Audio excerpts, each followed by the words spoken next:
Technology is changing everything. It's changed every aspect of our world, from travel to publishing to TV, movies, education, you name it. Technology has upended it, and now it's coming for our industry. It's been slow, and then over the course of the pandemic, it happened very, very quick. My guest on today's show wrote a book called Delivering the Digital Restaurant.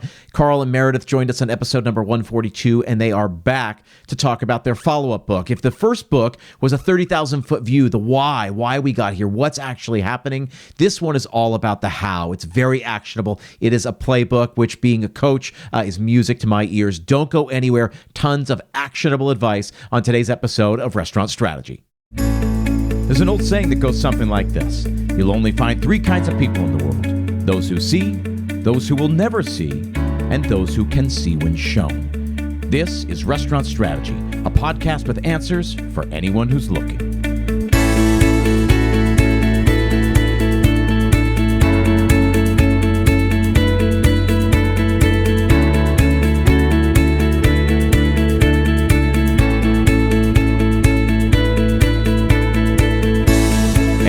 Thanks for tuning in. My name is Chip Close, and this is Restaurant Strategy, a podcast dedicated entirely to the hospitality industry. We cover marketing, operations, and everything in between. Each week, I leverage my 20-plus years in the industry to help you build a more profitable and a more sustainable business. I also work directly with owners and operators all over the world to help you address and overcome the specific challenges you face in this industry. If you're curious to learn more, then set up a free 30-minute strategy session. It's a coaching call with me. Go visit restaurantstrategypodcast.com/schedule. Again, let me show you how simple it can be to run a profitable restaurant. Visit restaurantstrategypodcast.com/schedule. As always, you'll find that link in the show notes. Now, thousands of restaurants across the country use Kickfin to send instant cashless tip payouts directly to their employees' bank accounts the second their shift ends. It's a really simple solution to a really big problem. Because let's face it, paying cash out tips to your workers day after day, shift after shift, is kind of a nightmare. Tedious tip distribution takes managers away from work that matters. It's hard to track payments, which leads to accounting and compliance headaches. Plus, cash tip outs create the perfect opportunity for theft. And there's never enough cash on hand to pay out those tips, so managers are constantly having to make bank runs. Bottom line, there's never been a secure, efficient way to tip out until now. Meet Kickfin. Kickfin is an easy-to-use software that sends real-time, cashless tip payouts straight to your employees' bank accounts 24/7, 365. Tipping out with Kickfin gives managers and operators hours back in their day. It makes reporting a breeze and protects your business from mistakes and theft. And guess what? Employees love it, so it becomes one of the best recruiting tools out there. Best of all, restaurants can have Kickfin up and running overnight. Employees can enroll in seconds, no hardware, no contracts, no setup fees. Get in touch today for a personalized demo and see how restaurants and bars across the country are tipping out with Kickfin. Visit kickfin.com/demo. That link is also in the show notes.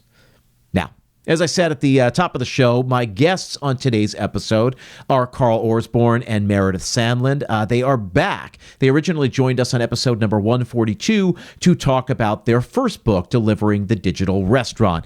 Those who are watching on YouTube can see it right here. I love this book. I recommend this book to all of my clients. Often we read it as in a book club format.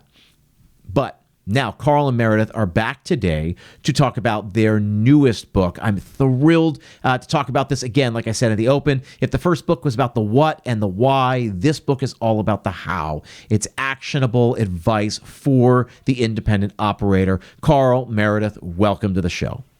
Thanks for having us. Thanks, Chip. Glad to be here. My pleasure. So, when we talk about this new book, I think we first have to talk about the original book, because there's plenty of people listening who have never heard of that book, who might not know you guys and all that you've done for the industry. So I wonder if we can start there. If we can go back, explain what that first book was, why you wrote it, when you wrote it. Give us a little context there, and I think that'll end up being a really good jumping pad into the new book.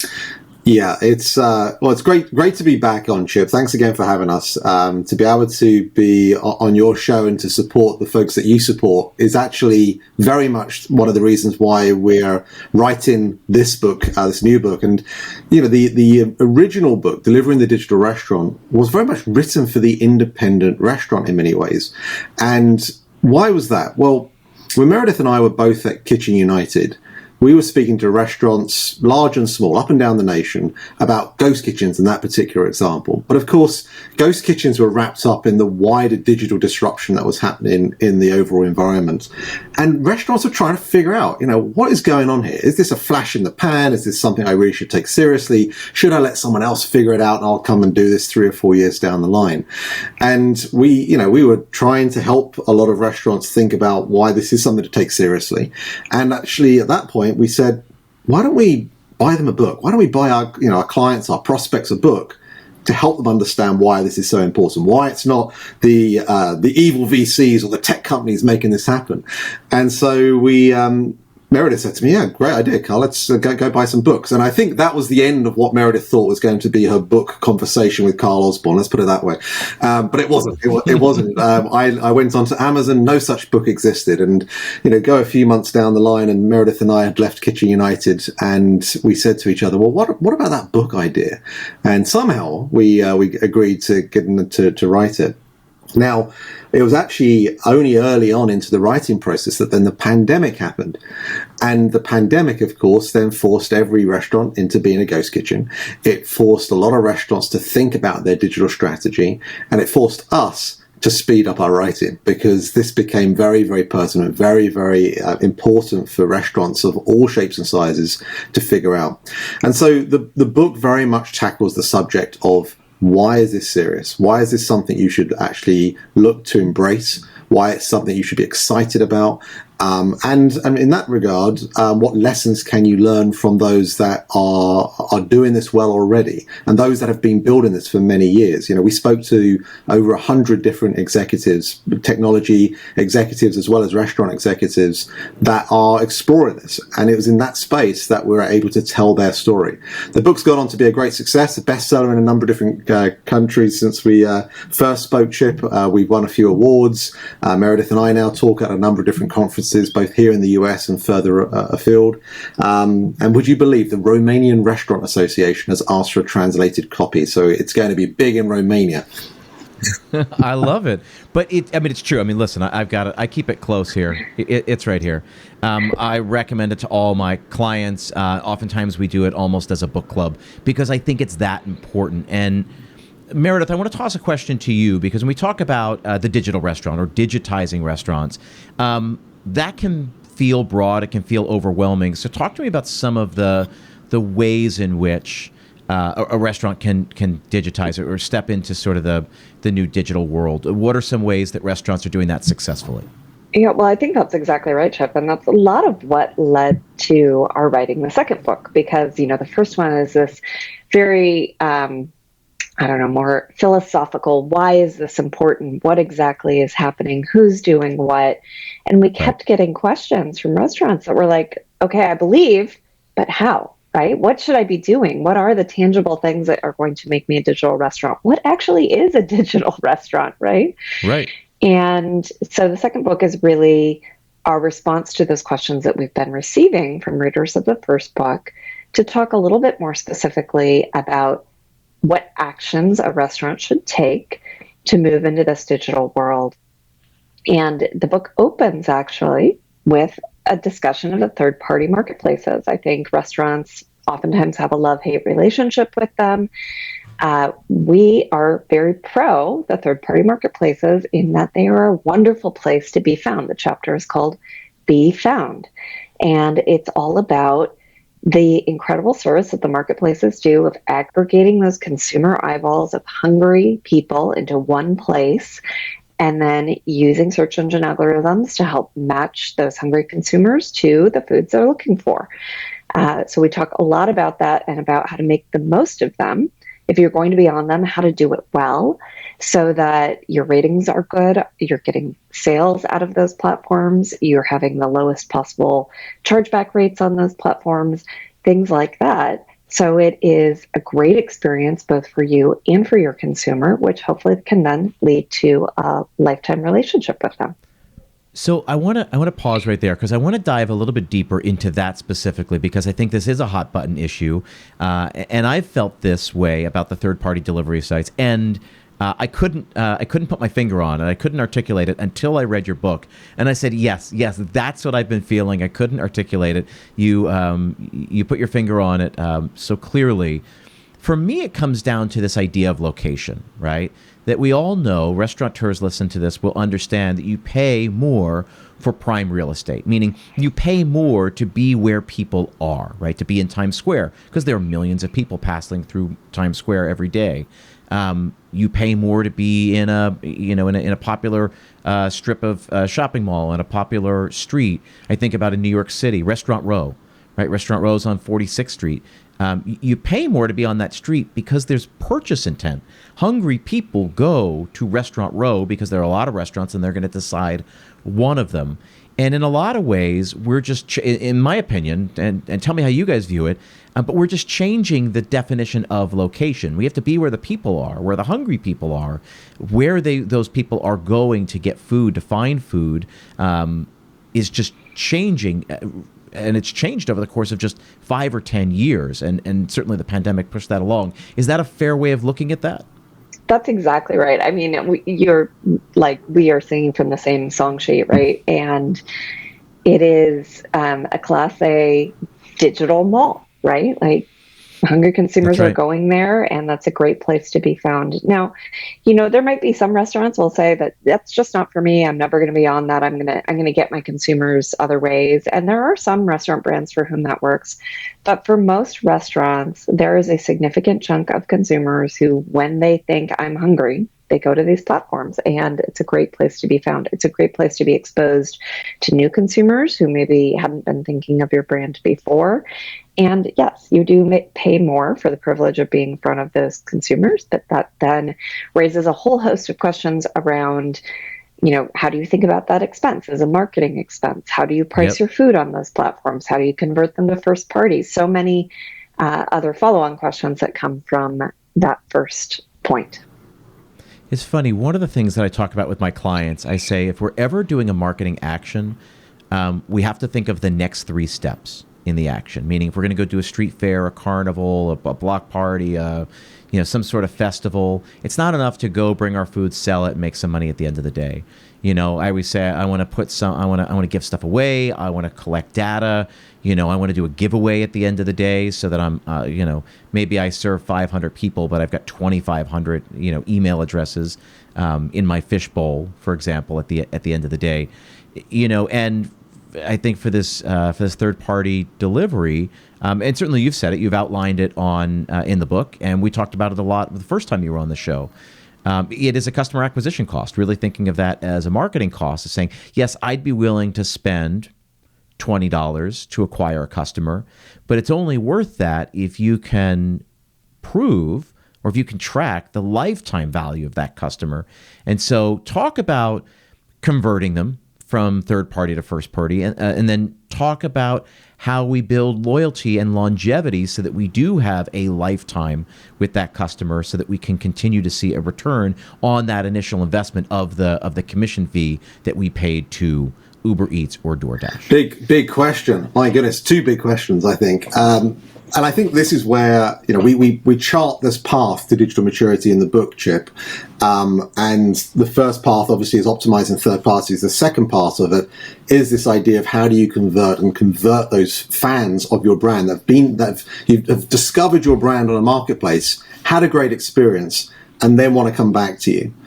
Because this is one of the challenges. And I think 70-80% of all restaurants across the US right now are there. Right. And so early on is, I guess, the point in this challenge. And a lot of it comes down to thinking about, well, what's going through the customer's mind? Are they thinking about your brand when they're hungry? And if they are, you've got to be able to have an interface that is as frictionless, that has a great experience attributed to it, in the same way as the marketplaces have refined over many years. So I use this term. We were at a small little gathering last year together, if you recall, and I use this term, count the clicks.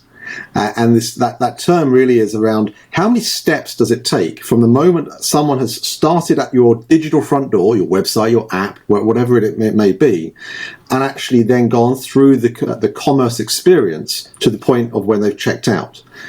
And if you look at something like a DoorDash, the amount of clicks or steps for a registered user for a non-modified item is something like 5 clicks. Now, the challenge, I think, for many first-party direct channels today is that it's something like 8, 9, 10 clicks. And so unless your experience is differentiated enough, is something that really creates a profoundly different type of experience, those extra clicks are reasons why I should just go back and order again from a DoorDash or an Uber Eats. So we spend a lot of time perhaps starting by not talking about converting, but by designing the right type of interface to make sure that your fans, the ones that want to buy from you again, have a great experience through the overall purchasing approach. So that one really shouldn't be missed, I think, from the new book, The Path to Digital Maturity. And it's important because once you have got that in place, once you're confident that you've got a frictionless and differentiated UX, a user experience, then you can start to think about the practices that you can deploy to actually bring those customers. Now, you've used So can I pause you? Can I pause you there real quick, Carl? I'm so sorry, because this whole book and this whole episode is really about the how.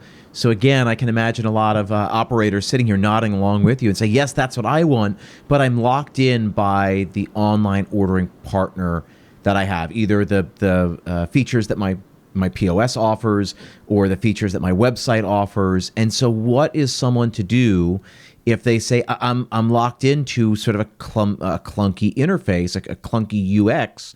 How do they begin to fix that? Well, I think step one is, ask yourself, do you really need everything that you have opted into? There's a lot of configuration that can happen on these platforms. And I see, 2 challenges generally with a lot of users of technology, myself included. Frankly, my husband would laugh even hearing me describe this as he looks at my phone. But one challenge is you just take it out of the box and you use it the way it is, and you don't ever go to the configuration panel and don't change things around. And that results in one experience. The other is you're so excited with your new toy that you configure everything, and it's, really complicated because you've made it as complicated as it can be.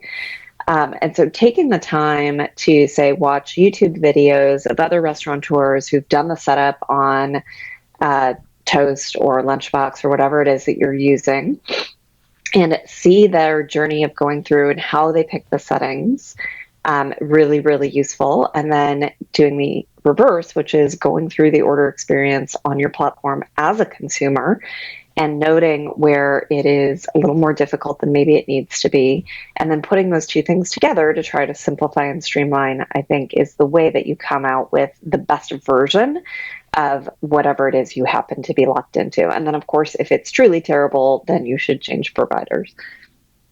I love this idea of the network of utilizing YouTube. And I think, again, this audience is... this audience is made up of primarily independent operators, and it's the thing that they suffer most from, I think, in talking to them over and over and over again. It's this siloed experience. They feel like they're out there alone on on an iceberg with no one else to help them. And when you just sort of pick up the phone or send an email and say, and I love this idea of like looking to people in other markets, whether that's through YouTube or just reaching out, and I've certainly done that on behalf of clients. I say, I love how you've set this up. It is frictionless. Can you tell me what you did? I'd like to explain that to my client in a totally different market. They're never gonna compete, and I find across the board, 99% of the time, they're only too happy. They're sort of thrilled that someone noticed, and they're only too happy to show you what they did and how they configured Absolutely. it. I mean, that's a lot of what you do, right, with your coaching groups, is you foster that environment where they can share with each other. That's right. But even if you're not part of a group like that, if you're not fortunate enough, there are so many people sharing their experience on places like YouTube that you generally, if you search for the right thing, you can find what it is that you're looking for. And one thing to add, Chip, would be ask your team members, right? Your team members are typically going to be younger, and they're going to be folks that perhaps have different experiences themselves. They're using apps in other restaurants. The challenge a lot of the time with this type of thing is that you're going to be limited by the perspective of this is my restaurant, right? I mean, forget digital for a second. If you walk in through your restaurant and you're trying to have a critical eye about every single little thing, like the dirt on a ceiling fixture or the way in which a particular poster frame is positioned, that has been there every single day you've walked into the restaurant, and so therefore your eyes aren't necessarily going to pick up on it. And I think it's something about using fresh eyes and using your customers as well as your peers in the industry to help. It's such a great point. I'm glad you brought it up. We have to do it.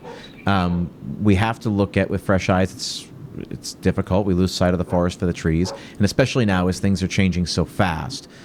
We have to be able to do it. Okay, so you said the first step is to be found, but then really like the true first step is to make sure you've got a really seamless, frictionless, enjoyable first-party ordering experience. So that would be the table stakes for what we would say converting fans. You've got to have a great experience. Yeah. So it's got to be great. Number one, it has to exist. I'm still blown away. I just moved out here from New York City to the New Jersey suburbs about 6-7 months ago, and I'm blown away as we're here in a new area, in a new neighborhood, trying to discover restaurants, and I'm sort of doing this in real time.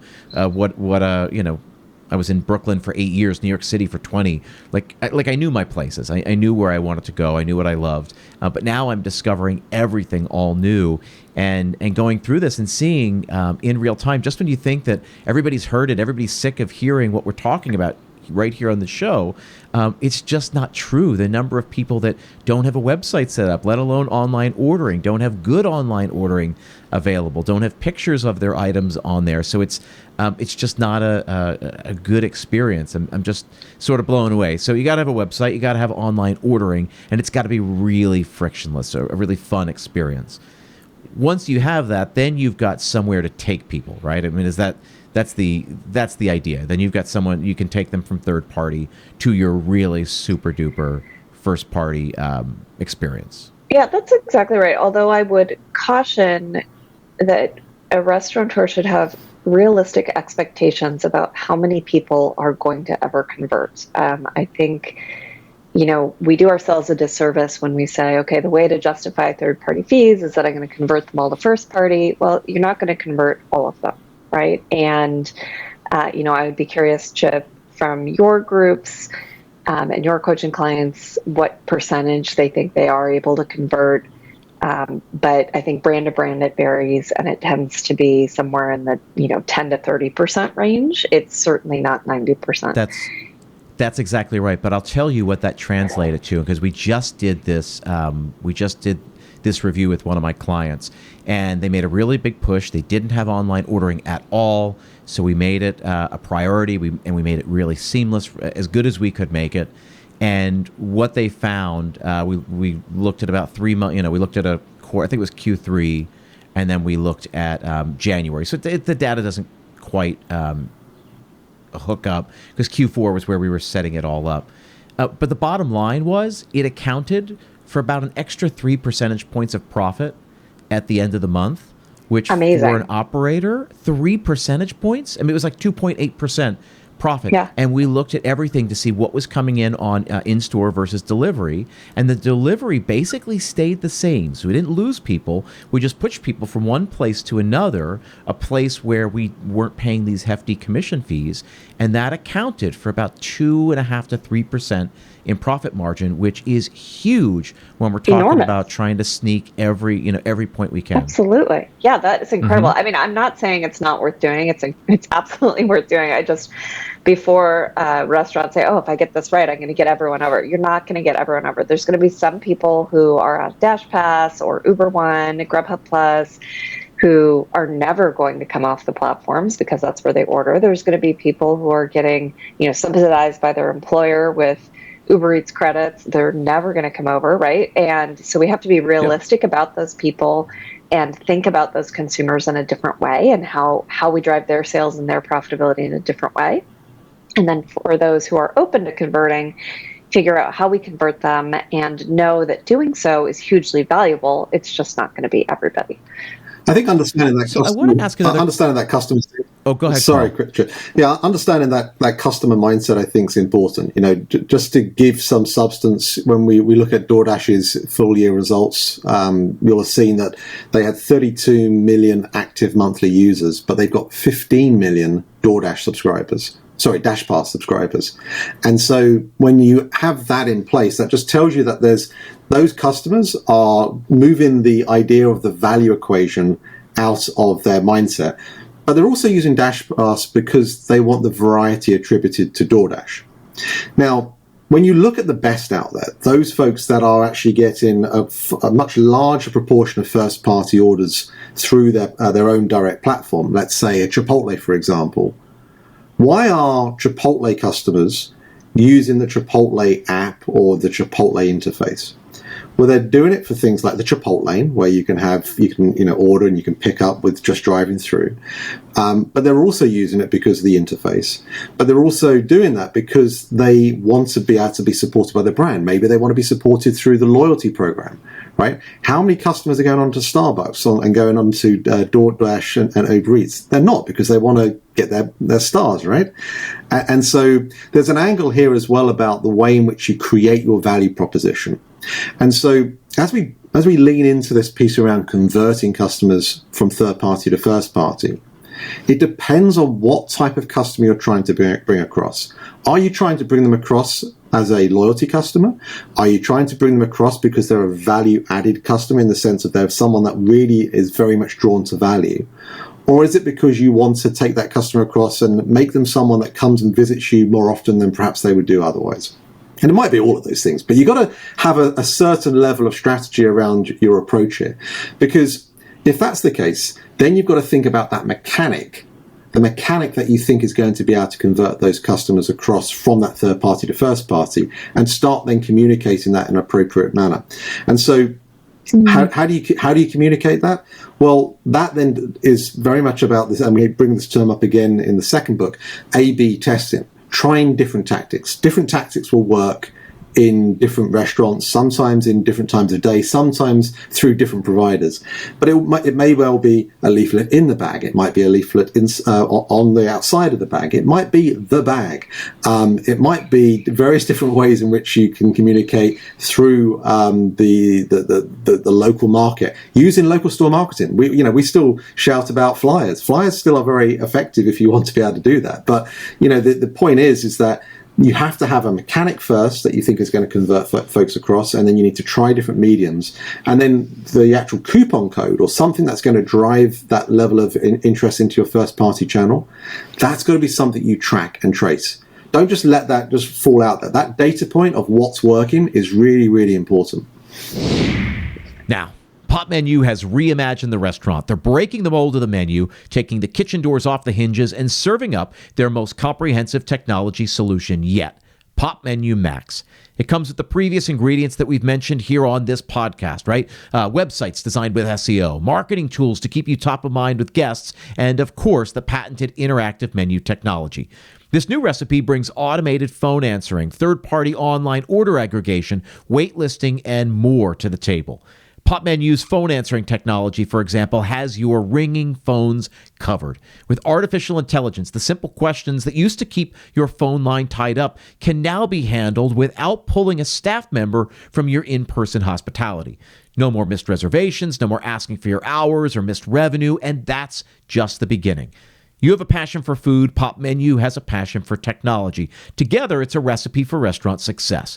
Now, even more digital ingredients are in their technology pantry, and POPMENU is helping restaurants attract, engage, remarket, and transact with their guests on a whole new level. Trust me, if you're a restaurant owner, you need POPMENU to take your business to the next level. For a limited time only, get $100 off your first month, plus you lock in one unchanging monthly rate.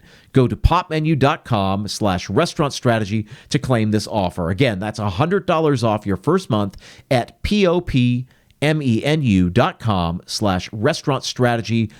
Again, that link is in the show notes. It's amazing to me, again, being now in the New Jersey suburbs, I'm discovering all new restaurants. It's amazing to me when we've ordered from Uber Eats, the number of food that comes totally unmarked in a plain bag, plain brown bag, plain plastic bag carrying it. No menu shoved in there, no stamp, no sticker, no branding, certainly no call to action, right? So, a stuffer to try to convert me to any sort of, all they did was fulfill the order. And it blows my mind. So in everything we're talking about here, again, like I said a second ago, we think everyone's heard it and everybody knows it. Not everybody knows it, which is what makes it so important. I find myself thinking a lot about, and I talk to my clients about this, how can you create a brand that is as strong as Starbucks so people would never even dream of going to the third-party apps to order Starbucks, just like you outlined, so that they wouldn't dream of going anywhere but directly to you. And I think that's the real challenge. And I think if we were honest with ourselves, I think that would solve a lot of the problems that we have, and would make a lot of this that much easier. Chip, I couldn't agree more. And here's a question I get a lot. I bet you get it a lot as well. And that is, but Starbucks and their app, it's the best thing. I need an app, right? Well, we tackled this a bit in the Path to Digital Maturity, and we talk about it from the angle of, well, hold on a second, 70% of all online orders happen through a website, not through an app. And so maybe you don't, right? And part of the reason there's an app for a Starbucks and a Chipotle is there's loads of them, right? It's that there's loads of them around. And so any independent restaurant has to really be realistic on what is the frequency rate I want to have this customer come back to me? How often do I anticipate this customer coming back to me? And then how do I become fresh in mind in them? Now, if they are someone that wants to use geofence technology, or when you're close by to a restaurant that you get a notification pop up, great. Apps are perfect for things like that, and they do work. They absolutely have a great level of benefit, and inherently, because of someone downloading an app, typically app purchasing customers will have a higher lifetime value. But don't disregard the importance of your own website, and that means simple things like Google My Business. Right? Having things like your hours attributed to when you're available. Many of these cars that are driving around the roads these days will have sat navs that say when someone's hungry, it will show the restaurants that are popping up. Keeping an eye on things like your online reviews and being able to stay higher than average, right? And making sure that you're responding to customer commentary, whether that be on Facebook or on Google or on Yelp. All of these little things add up to being able to help customers realize that you mean business when it means being online. Yeah.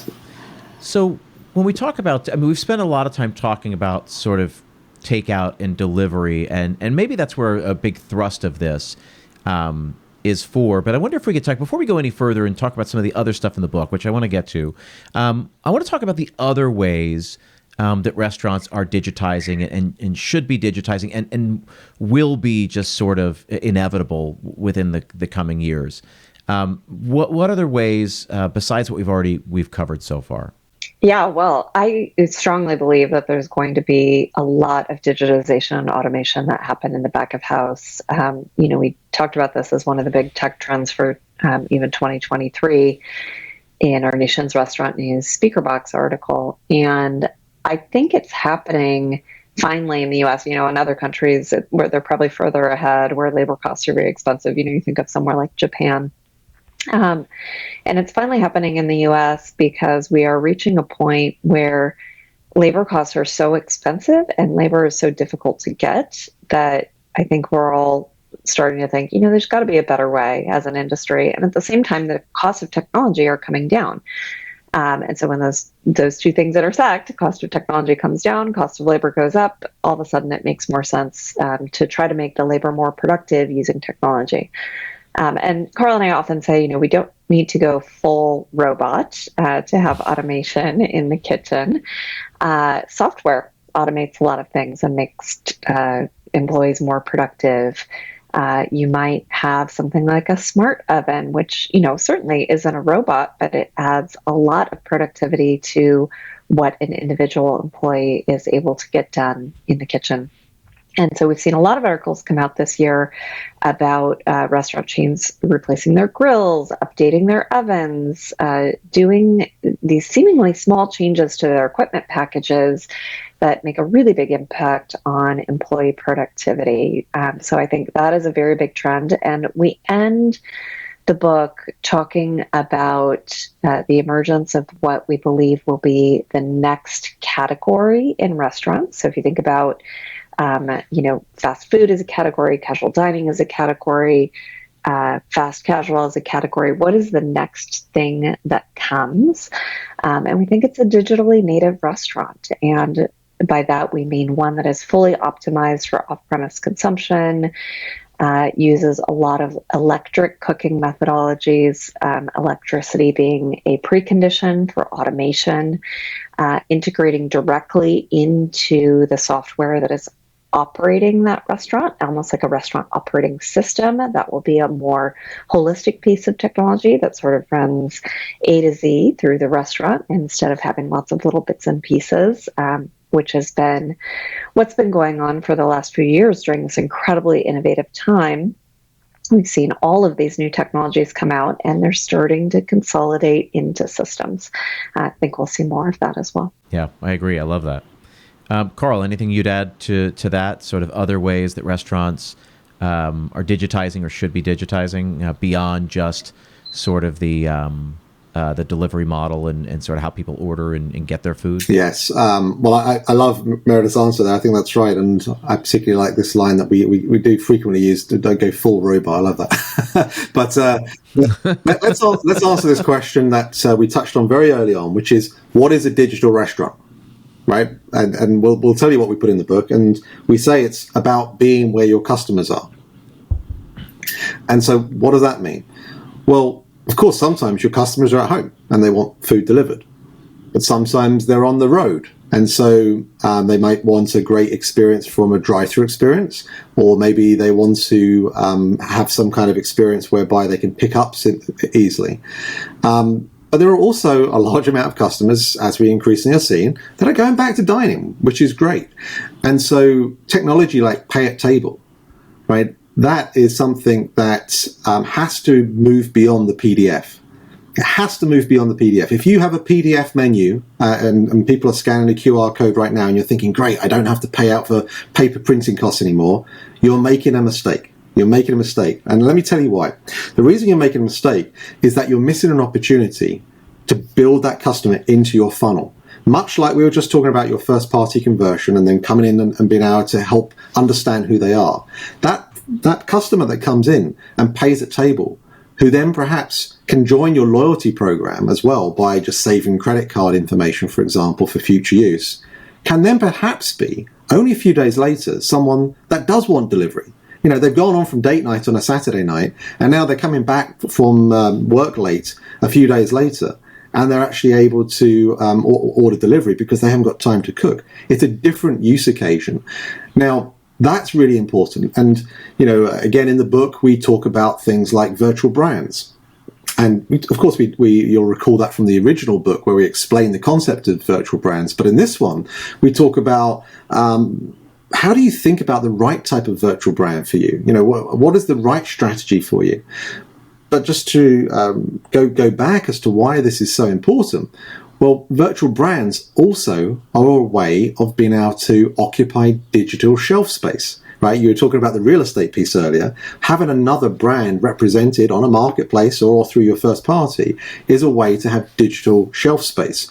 And in that regard, it helps in being able to get a customer to visit you more frequently, especially for independents, right? Because again, how do you get customers coming back? They want variety. And perhaps through virtual brands, that's a way for you to be able to do that. Now, how are you going to be able to track them in to be aware of that type of thing? Well, you need to have their information. You need to have their information to communicate and to tell them about it.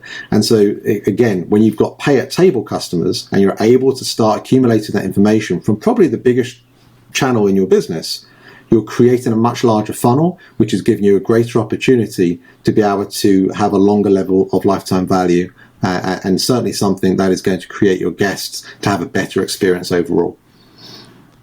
Yeah, I love that. And this sort of leads into a topic that I really wanted to make sure to hit on today's interview, and that's this idea of data mining. In the book, you talk about, mine data like an e-commerce company. Talk to me about that, because I'm thinking what we just talked about leads right into that. And I want to spend a little bit of time here in this area. Yeah, well, that is the beautiful thing about digitization, right? As all of these transactions create a digital record, that creates a ton of different information that restaurants that can then look at and use. Now, I think the unfortunate thing is that so far, no one's really made it easy to use all of the data. Toast is probably the closest to creating something that makes it easy to use the data. But over time, I think the various platforms will make it much, much easier to see what's happening. And, for those who aren't familiar about how e-commerce companies operate, it's a game of numbers, right? And they're always talking about the e-commerce funnel and how many people do I get in the top of the funnel, and then how do I get them to move through the various stages and then go all the way through to transaction. And increasingly, as consumers are going through a digital process with restaurants, we will have that same kind of funnel data to understand where are they falling out. Are they falling out because they get to our menu and they're overwhelmed by it and they leave? Are they falling out because they click into a product item detail page, or a menu item, I guess it would be called in normal restaurant speak, and don't see what they want? Are they falling out because they actually put things in their cart, but then they abandon their cart? What's happening? And that will enable us as restaurateurs to say, oh, I need to A/B test my pictures because something's going on at that menu item level, or I need to think through my pricing because something's going on at the cart abandonment level. So many different opportunities to optimize that flow and that process to get the best performance on that e-commerce funnel, and that is going to translate to increased digital sales. We're at the very front end of that, right? And so much so that, as we were writing the book, we thought, oh, certainly, someone must just have an article about this that we can borrow from and quote. Let's call up DoorDash and Toast, and certainly they'll have some things that we can use. And the answer was no. They definitely gave us some input that was fantastic and very much appreciated, but nobody had the bam, here it is. This is what restaurants should do. And I think over time, as technology continues to improve, that will be much, much easier. But at the start, read the book and start to get familiar with those terms and think about how you could calculate them using the data that you do have. Yeah, because that's the question. Because I have this conversation as well, in that we need to be able to, right? We've got all our data, all our POS data over here, our reservations data over here. Third party is somewhere else. And exactly what the experience is in person. All this data has to be pulled into one thing. And there are some programs that are getting better at it, like you said, Toast. I think of Seven Rooms. Seven Rooms is another sort of player that's getting better at this. But you're right. We don't have a full CRM hub, like a Salesforce, like a whatever the equivalent is. Sales companies have Salesforce, like a true thing. So in the meantime, where do we start to do? How do we start to do that? To pull our data and use that data to make decisions about how to increase the frequency of visits, for example? Well, the starting point is to create a spreadsheet. And that could be through reservations, right? So even if you have a book at the front of your restaurant today with someone's name and telephone number and the time they're coming in at the weekend, that is data. That is data. And how could it be data? Well, if you have that data point, then you can find that Mr. and Mrs. Smith with this particular telephone number typically come in on every third Friday. Well, that's a data point, right? And if you can use things like that, that not only can help you with forecasting the labor that you're going to need on Friday nights, it's also going to help you with your ability to ensure you've got the right level of ingredients that are coming in, because obviously if you're struggling to draw your sales data in an appropriate fashion, that's going to be a factor. But ultimately, this is all about prepping you. This is almost like the pre-work before a gym routine to enable you to condition yourself so that when you are ready for things like a CRM or a customer data platform, where you can start to utilize this data in far more productive ways to segment Mr. and Mrs. Smith into this particular category and Mr. Closer in this particular category, where then each of them have their own separate funnels because of the type of customer they are, or the types of things that they purchase, or the types of frequency. Right. That is something that can start by just with a reservations book. If you're on OpenTable, if you're on Yelp, what ways can you use the data that's available there? There are things, for example, in OpenTable today where you can actually put customer notes in, for example, around this customer today purchased this bottle of wine. Well, that data point, again, is something that can create a better experience for the guests the next time they come in. Last time you came in and you had this particular bottle of Cabernet, would you like that again? That's a great experience for someone. You can use that, yes, initially for an on-premise experience, but eventually that type of thing can then be used as an upsell in a digital sense. That's right. And I guess that's my frustration where we're at now in the industry. In that we have data like that. We've had data like that for 30 years. I mean, for longer, certainly, but, OpenTable launches 30 years ago, and sort of digitizes that, and so we don't have to remember. We don't have to write it down on a little notepad. We can remember, this is the last time this guest was here. They spent X number of dollars, and this is what they drank. So we can better serve them the next time they're in.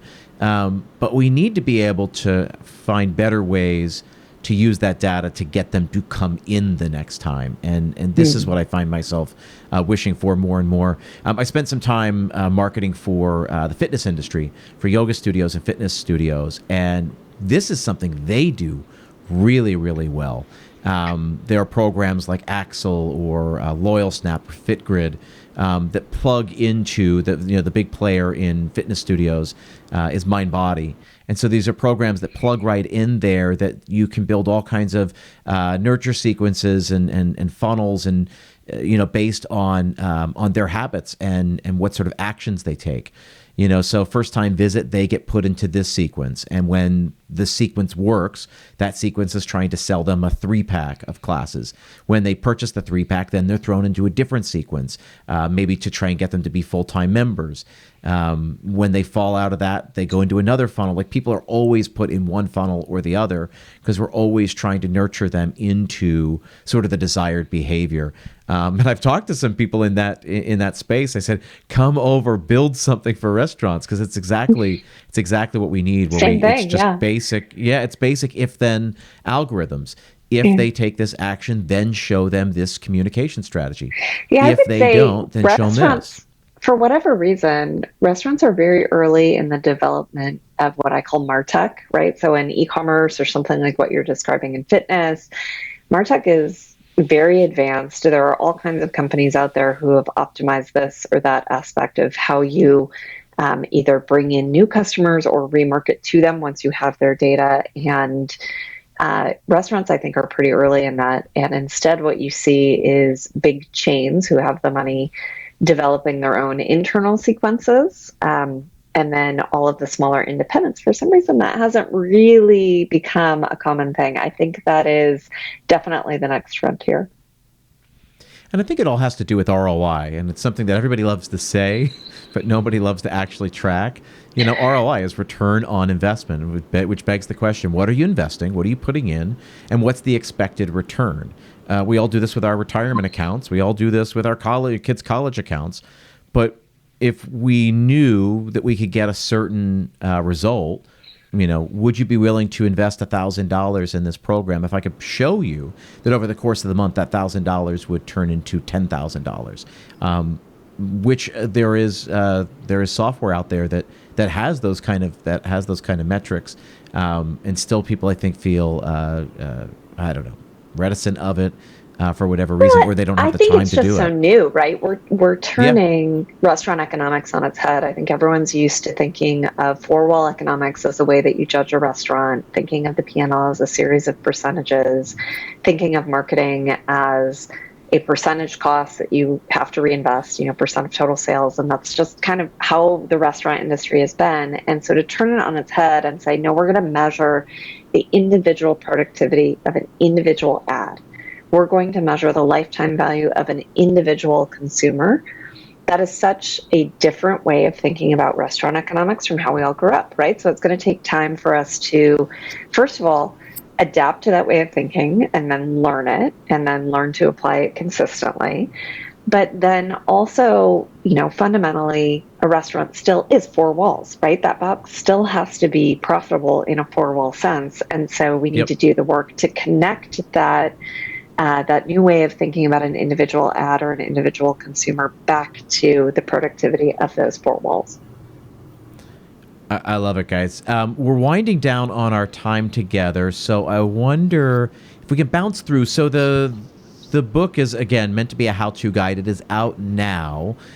It's a companion piece to this, and it's just basically how operators can sort of get on this track. Do this, do this, do this, do this. What else that we haven't covered here today is worth mentioning here? What else is in the book that we want to talk about? Well, I think the book is helping folks find their place on where they are. How digitally mature are you today? I mean, some people would go, I'm nowhere else. I think I'm great. The challenge I think a lot of folks are in right now is that they did a bit of a spray and pray strategy through the pandemic, where they've deployed different bits of technology, and some of that technology perhaps was ahead of its time for where the restaurant is today to truly take advantage and optimize its use of it. And as we're in these more, somewhat more difficult times as well with regards to the expenditure that is being exposed across restaurants, and we'd say if you're a typical restaurant, you may have something like 15 to 20 different pieces of technology in your restaurant today. There might have to be some choices about which ones do you want to keep and which ones do you want to let go of. And so therefore, understanding where you're at on the path is probably the important piece. Now, the book has a series of tips within it, which give you a chance to reflect on thinking about helping you answer those questions, but also more tangible how-tos, as you say.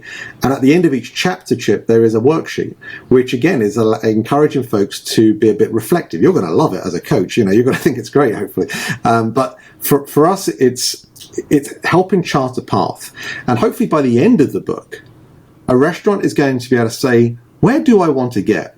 Now, Meredith taught me about this term that they use at Yum, and I've seen used elsewhere, but it's called future back.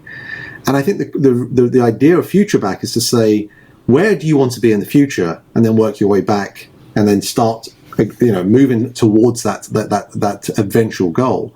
And part of that challenge is then understand, well, what is realistic for me? How where do I really want to be? What is the type of restaurant that I expect to be? And there's one point in the book where we talked about the digitally native brand earlier, that we actually say to restaurants, well, are you going to go in this direction? Because if you're going to go in this direction, this is going to blow your mind in many ways, because you're going to have to change your operating model. You're going to have to change the way in which you think about this overall business. But it's the way things are heading. And some today are already making those steps and finding some great success as well. And so we share that story because it's important for restaurants to realize that it's not necessarily about reaching the zenith. It's not necessarily about reaching the absolute point of digital maturity, but it's about finding about how willing you are and how far you wish to go on that journey. And so part of that, of course, is exploring things like virtual brands, ghost kitchens. It's exploring basic operational things around your capacity throughput, and stopping things like throttling, for example. We explore the idea of guest data, and how moving beyond just customer segmentation in different type of chunks and groups to more of a one-to-one customer relationship, and how you can start using that data in a way to really be able to give your guests a one-to-one type of experience in a digital context. All of those are things that come a little later down in the digital maturity pathway there, if you will. But the very last chapter is more of a commentary to the technologists, the technology companies. And in that space, which is particularly pertinent given my role now at Juicer, a dynamic pricing company, and Meredith as the CEO of Empower, both of us running technology companies, what we're trying to say to our peers in the space here is, we got to work together better. We've got to work together better. And if we can work together better, we can do this thing called holistic technology, which means moving beyond simple APIs, which are going to allow restaurants to be able to use technology that can talk to each other, two different bits of technology to talk to each other, to now a place where one piece of technology supports all the different bits of technology and in reverse. And the example in the book that we talk about is, imagine you get to a situation where a couple of cooks call out ill this evening. Right, so what happens in a restaurant today when a couple of your key staff members call out ill? It's like, oh my goodness, we have to shuffle, right? We have to shuffle quick, and we have to adapt, and we have to see what's going to happen. Well, imagine if technology could help. Imagine if technology could say, you know what, we're going to restrict the amount of open table reservations we're going to have this evening. Imagine you can reach out to companies like mine with Juicer and say, we're going to increase the prices by 50 cents. Or we're going to be able to change the way in which the shift distribution happens on something like a 7 shifts. And now actually you've got a different distribution of labor across the team. That's how holistic technology is going to enable restaurants to be more mature ultimately. But the technology companies need to lead with that. And so it's a call to the industry at large, if you will, to be able to say, this is where we should head. Let's do it together. I love it. All right, give me your number one tip I want to get from each of you. If people listen to this, they're going to go get the book. We're going to obviously link to that in the show notes. I'm going to give you a chance, just a few minutes, to tell people where they need to go to get the book. But if there's one thing they can take action on right now before they even read the book, they said, I love it, I'm ordering it, it's going to come, I can't wait, but in the meantime, I just need to do something. What's the one thing? And I'll pose that question to each of you. Meredith, you jump in first. If I were to pick one thing, it would be to optimize my third-party marketplace presence. Almost everyone's on the third-party marketplaces. It is the easiest place to begin the digital restaurant path, as you will. And to optimize that, I would say be on the homepage, be above the fold, and be in the carousels. And if you want to know what those three things are, read the book. I love it. Carl. I'll keep on a similar theme, and that is flex, but don't stop your marketing spend. Just being on the marketplaces alone is not enough. It's becoming a very, very crowded space out there. The digital shelf space, there's lots of shelves. And so to Meredith's point about being above the fold, it's about also investing in marketing. And yes, there are different times in which you can do that. But I think the big tip is, never stop. Even if you're just paying $5 a week, keeping that on is going to train the algorithms better to optimize your restaurant than turning it off and putting $200 on the next week. Great. I love that. All right, guys. I got 5 questions I'm going to ask. I'm going to give you guys both a chance to answer these. They're fun. They're meant to be fun. So 5 questions we can do at the end. Are you guys down? Sure. Great. Meredith, what's the last great meal you had? Last night I ate at Javier's, which is one of my favorite Mexican restaurants. If you have not been to it, it is based in Orange County, but they have one here in Mexico. I think that's just amazing that it is a California Mexican restaurant that has come into Mexico, and it was wonderful. So I am going to pick that. Yeah, Meredith, we should say, is on vacation and has graciously graced us with her presence before her day at the pool begins. So, Meredith, if we haven't said it yet on air, I will thank you before we started hitting record. I want to thank you again for taking time out of your vacation to have this conversation with us. Well, as you say, we got to plan breaks into our schedules, right? Yeah, for sure, 100%. All right, Carl, same question for you. What's the last great meal you had? Well, I also was in Cabo a few weeks ago, and I went to this amazing restaurant that Meredith hasn't chosen to go to yet because it's too far away, but it's called Edith's, and it was fantastic. I mean, I put some pictures up on my social media. A beautiful restaurant. It was all the things that you would want to dine out for, right? Great service, great experience, music playing, the smell and the aroma of the food, the chefs engaging with the customers. And, you know, it was just one of those moments where you thought, yep, I'm in Mexico. This is great. Love it. All right, question number 2, Meredith. What's the last great hospitality touch you got? Does that make sense? The last great hospitality touch. Well, I am going to go with Carl and I got delivery from Digitizing last week together, and I have put an unboxing video of that online. But the reason I choose them is because that was a digital experience, right? I ordered it through DoorDash, and not through the restaurant's first party. In fact, I don't even know if they have first party.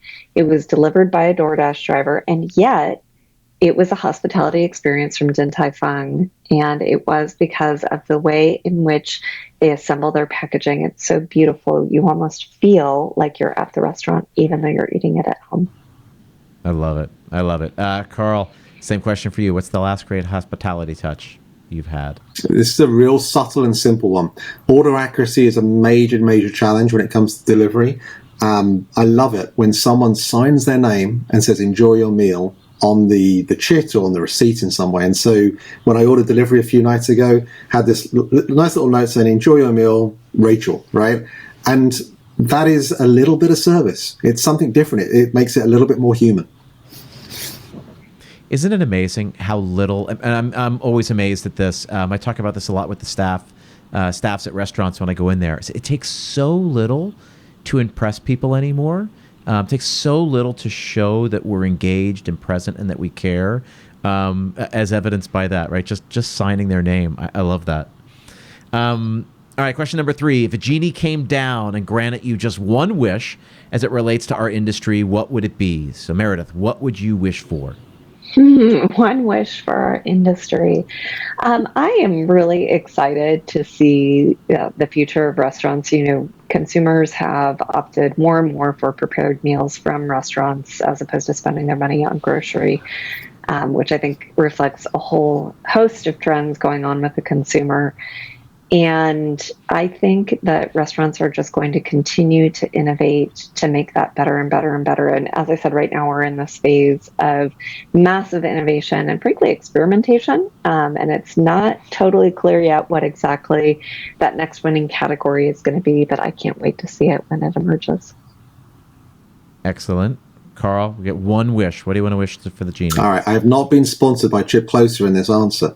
But my best wish, probably in this context, would be, I would love for every independent restaurant to get a coach for 10 to 15 hours to help them explore and really get the opportunity to learn about what's going on and why every restaurant actually has a great opportunity to take advantage of what's happening right now. I think it's about coaching, it's about time to learn and train and just taking a bit of a time out. And if every independent did that, and it's, you know, it comes back to why we wrote the book, we're going to have a much better, much more fulfilled experience as guests, because we all love the independents and they need some help. It's so true. And luckily there are so many great, capable, passionate coaches out there. It's not about me. There's so many great people, and the best executives in the world, the best athletes in the world have somebody in their corner pushing them to be better. And so why not get somebody in your corner who will push you to be better, who can challenge you, ask questions, you know, force you into things, and provide a little bit of connection to the rest of the industry. I appreciate that answer. I think that's really great. All right, number 4, we're coming around the bend here. Meredith, what would you tell someone who's about to open their first restaurant? What bit of advice? Wow. Fun.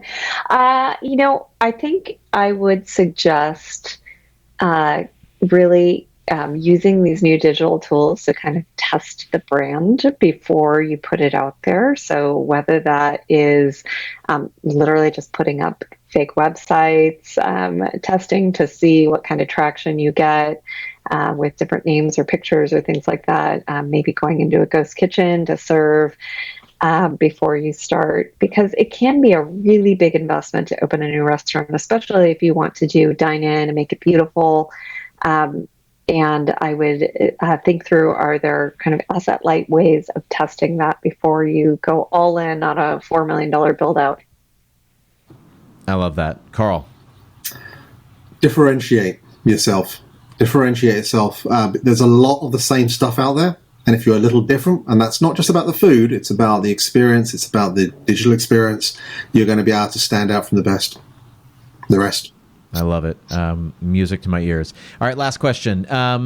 This is a perfect question for you guys. I've been asking a lot of people the same 5 questions, and it's so apropos for you guys. Meredith, tell me about the future of restaurants. You look 5 years down the line. What is coming that you think other people may not see coming? Yeah, I really think this electrification thing is a big deal. And when it first became a law in Berkeley, California, which of course was the first place to outlaw gas cooking, the restaurant industry was just a little bit like aghast. Like, are they kidding? Like, what? That's not going to work.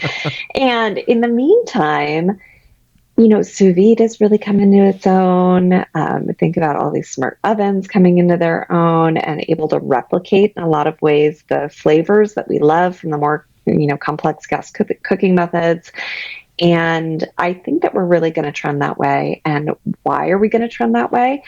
Because not, Berkeley environmental reasons, but because you actually find it very difficult to automate gas. And it's the same reason why we see Tesla has an electric vehicle. Is it because they love the environment? Actually, I don't think it is, right? It's because electricity is so much easier to automate than a combustion engine. And I think the same thing's going to happen in restaurants. I love that. All right, Carl, same question. Look 5 years down the line. What's coming that other people may not see? Why did we start with this question? I could have spent an hour talking about this. All right, I've got to choose one. Look, let's carry on with the automation theme. Meredith earlier mentioned a lot of automation in the back of house as well. And ultimately, that is going to mean more investment into better food. Right, that I think is going to create a better guest experience in terms of better quality food. And if you're not excited about that, then my goodness, you shouldn't be in the industry. Better quality food for people, I think, is going to be awesome, because then it's going to enable us to really just heighten the game out there. And it's going to differentiate, again, the best from the rest. I love it. All right, guys, listen, I've loved our time together. I want to get Meredith to the beach. I want to get Carl back to work. Final words here before I let you go. Tell everybody where they can go get this book and your previous book. Yep. Well, of course, this comes back to the third-party, first-party discussion, Chip. So if you want to go third-party, there's a certain website out there called Amazon, and you can be able to download either a Kindle version or get a paperback copy from Amazon, or you can come to our first-party channel, which is deliveringthedigitalrestaurant.com. There we actually have an offer where you can get both books. If you haven't read the first book, you can get both books now for $30. And so head there and we'll be able to send a copy to you. But the book is going to be available, and hopefully by the time this podcast goes live, maybe even the audiobook is live. So that is coming if it's not available already. Excellent. Guys, I appreciate it. Thank you so much for your time. Enjoy the rest of your day. Thanks, Chip. Yeah, thank you. So once again, I want to thank Carl and Meredith for taking time out of their day to join us. I appreciate them sharing their insight and advice with all of the audience here. I hope you got something from it. Again, you're going to find the link in the show notes to get either of these books. And again, there's a special deal if you order it on their website to get both books for just $30. It is a steal. The first book is genius, and I can't wait to get this new book in front of all of your hands. Again, I appreciate you guys all being here, carving out time out of your week to be here. Be well, and I will see you next time.